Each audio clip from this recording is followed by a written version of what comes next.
Hello students, welcome back to my channel. आज मैं आपके लिए एक इंपॉर्टेंट वीडियो जो कि रिलेटेड है आपके ईवीएस कोर्स से, एनवायरमेंटल साइंस से रिलेटेड है।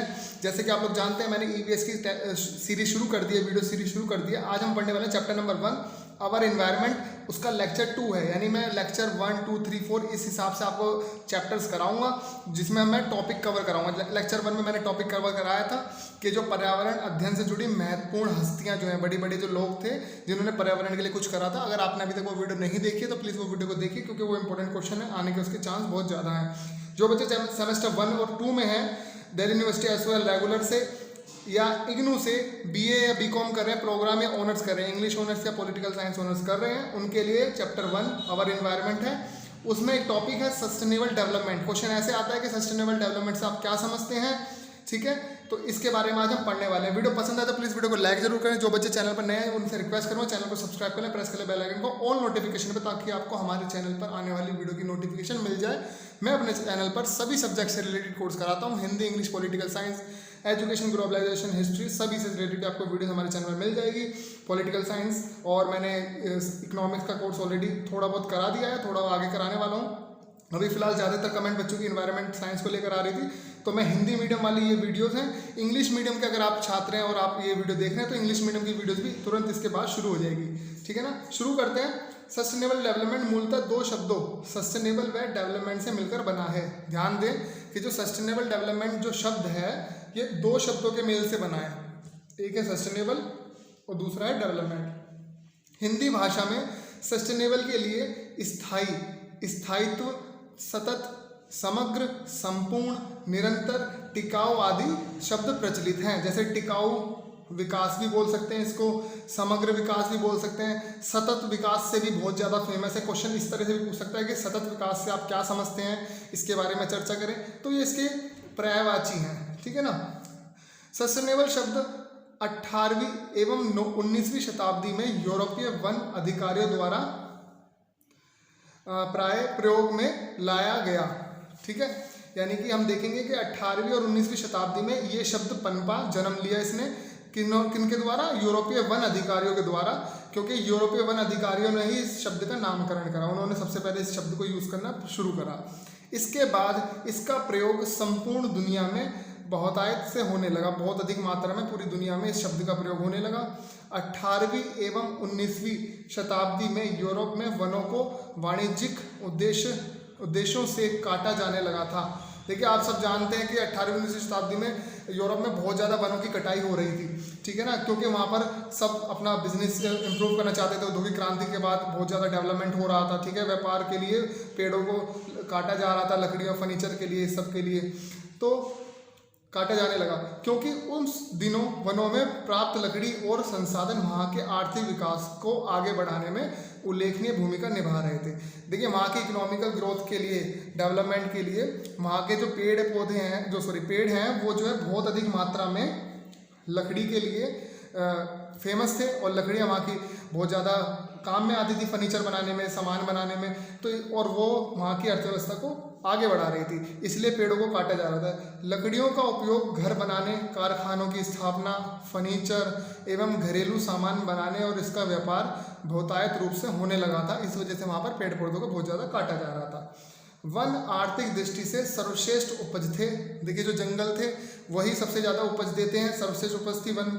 लेकिन कटे हुए वनों से पुनः उपजे पेड़ यूरोपीय कंपनियों के लकड़ी की जरूरतों को हमेशा पूरा करना या करने में सक्षम नहीं थे। यानी कि आप देखें कि यूरोपीय वन जो हैं वहाँ की ज़रूरतों को पूरा करने में सक्षम नहीं थे, क्योंकि देखिए, मनुष्य की जो इच्छाएं वो असीमित हैं, लेकिन जो धरती पर वन है वो सीमित मात्रा में, अगर हम उन्हें निरंतर काटते रहेंगे तो एक ना एक दिन ख़त्म हो जाएंगे। तो इसी तरह से वहाँ पर भी जो यूरोप के वन थे वो सक्षम नहीं थे उन सबकी ज़रूरतों को पूरा करने के लिए। वहाँ के लोगों की वन रक्षकों, खासकर जर्मन वन रक्षकों ने, यानी जो वनों को प्रोटेक्ट करते हैं, स्पेशली जर्मनी के जो वन रक्षक थे ने इस संकट के जवाब में वैज्ञानिकों स्थायी वानिकी का विकास किया। इस प्रयासों से ही सस्टेनेबल की प्रासंगिकता सामने आई। देखिए, उन्होंने कुछ ना कुछ बीच का रास्ता निकाला ताकि हम जो है पेड़ों को इस्तेमाल भी कर पाएँ और उन्हें कटने से भी बचा पाएँ और धरती का संतुलन भी बढ़ा रहे, लोगों की ज़रूरत भी पूरी हो सके। ठीक है, इसे बोलते हैं सस्टेनेबल डेवलपमेंट, इस चीज़ को बोलते हैं। ठीक है ना, इसमें क्या करा गया था, जितनी मात्रा में आप पेड़ काट रहे हैं उतनी मात्रा में पेड़ आगे लगाते जाएं।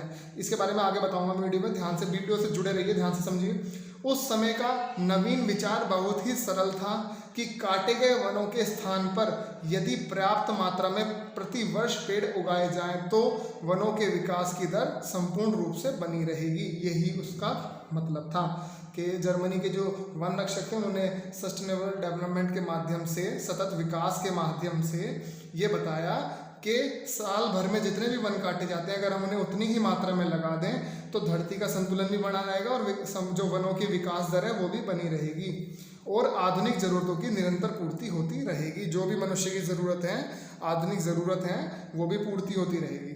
अतः मूल विचार स्वायत्व का अर्थ है, स्थायित्व का अर्थ है उपयोग खपत हो चुके संसाधन के स्थान पर संसाधन को अधिक मात्रा अथवा संख्या में पुनर्उगाना।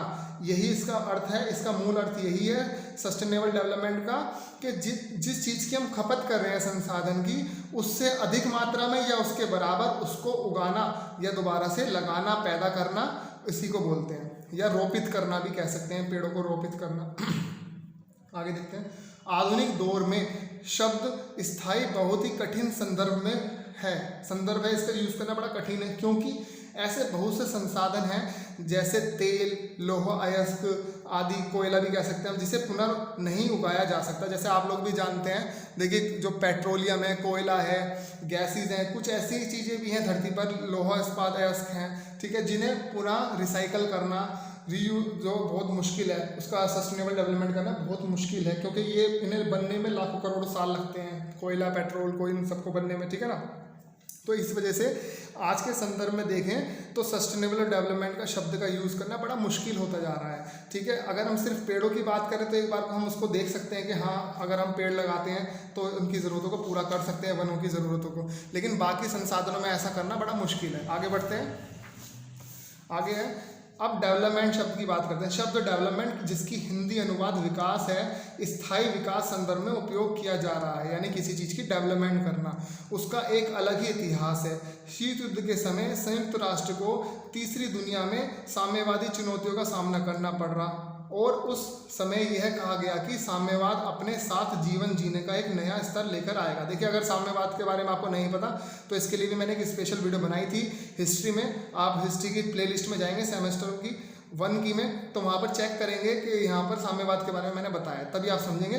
फिर भी मैं यहाँ पर मोटा मोटा बता दूँ। देखिए कि जो डेवलपमेंट शब्द है वो उसका मतलब है विकास, और उसका सही अर्थ जो हम बात कर रहे हैं इस समय टॉपिक में, स्थायी विकास से, यानी कि जिस चीज़ को हम यूज़ कर रहे हैं उसको उसी ही मात्रा में उगा दिया जाए, लगा दिया जाए, उसे बोलते हैं स्थायी विकास। ठीक है, आगे बढ़ते हैं। स्थायी विकास के संदर्भ में विकास शब्द का मतलब तीसरी दुनिया अर्थव्यवस्था और द्वारा विकसित अर्थव्यवस्थाओं के संदर्भ में विकास के समकक्ष विकास की अवस्था हासिल करना है। मतलब कि जो डेवलप हो चुके हैं, हम इसे मैं इजी लैंग्वेज में बताऊं, जो डेवलप हो चुके हैं, ठीक है, और तीसरी दुनिया के जो देश हैं, अर्थव्यवस्थाएं हैं, और जो डेवलपिंग कंट्री है, उनको साथ मिलकर चलना। ठीक है ना, यानी कि जो डेवलपिंग कंट्री है, डेवलप्ड कंट्री उनको मौका दे कि वो संसाधनों का अधिक यूज़ करें और वो अपनी जगह रुक जाएं। जैसे मान लो जो कंट्री डेवलप हो चुकी है, अगर वो भी निरंतर इसी चीज़ को यूज़ करती रहेगी डेवलपिंग कंट्री के साथ साथ, तो धरती की जो सिस्टम है, धरती का जो पैटर्न है, या धरती की जो उर्वरता है, क्षमता कह सकते हैं,